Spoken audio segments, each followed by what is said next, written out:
qu'est-ce que ça fait un maître distillateur là, dans ses journées là, normales? Un maître distillateur, qu'est-ce que ça fait dans ses journées? Ça distille. Ça va préparer les mash, ça va faire développer des nouveaux produits.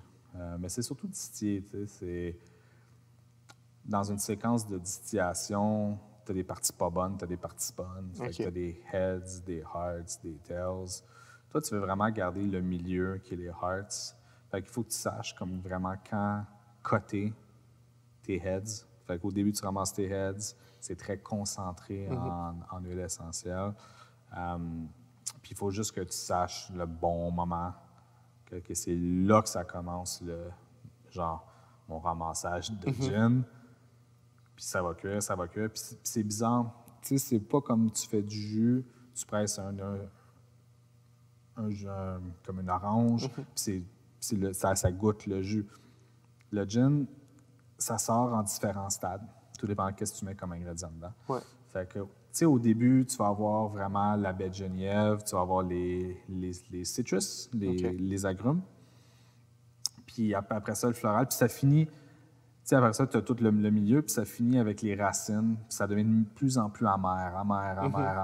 Puis après ça, moi, je disais toujours, ça goûte comme les vieilles céréales. Là, juste avant que ça commence à goûter comme les vieilles céréales, ben, c'est le temps de couper. Puis tu veux pas non plus trop d'amertume des racines. Fait que, tu sais, c'est juste savoir, tout dépendant de c'est quoi le produit que tu veux faire. Si tu en veux de l'amertume, ben continue. Tu sais, sauf que, c'est ça, tu sais, c'est le maître distillateur, tu sais, à quelque part, il sait quand faire les bonnes cotes.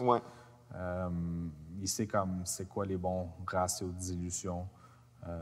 Il sait faire les mâches, tu sais, les fermentations et tout. Fait que, c'est ça. Puis, maître distillateur, c'est ça, ma journée. mais c'est ça, mais là, si, exemple, quelqu'un, là, ça l'intéresse, à se lancer dans le milieu de la cote, puis il veut savoir comment distiller. C'est quoi les étapes, grosso modo? Vas-y pas en détail pour pas que ça donne 4 ans, mais... C'est quoi?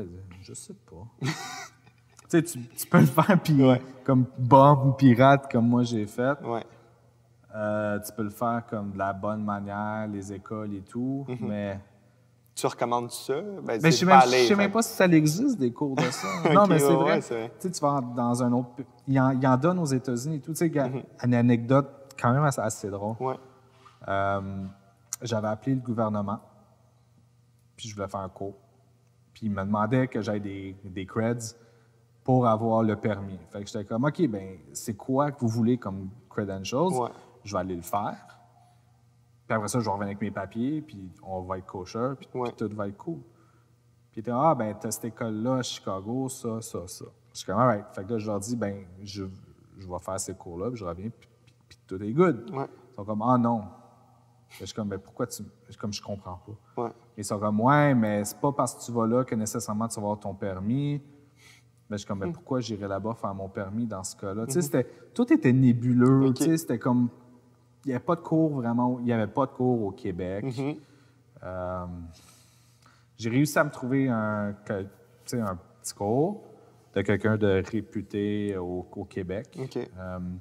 Puis aussi, on a eu un mentor d'une autre personne réputée, Stéphane Rouffaut. Fait que lui, ça a été mon mentor. Merci d'avoir écouté mon podcast. J'espère que les sujets qu'on a parlé vous a plu. Je vous rappelle que si vous avez besoin d'une vidéoproduction, allez visiter le www.hxn.media ou sinon toutes nos informations vont être dans la description. Merci!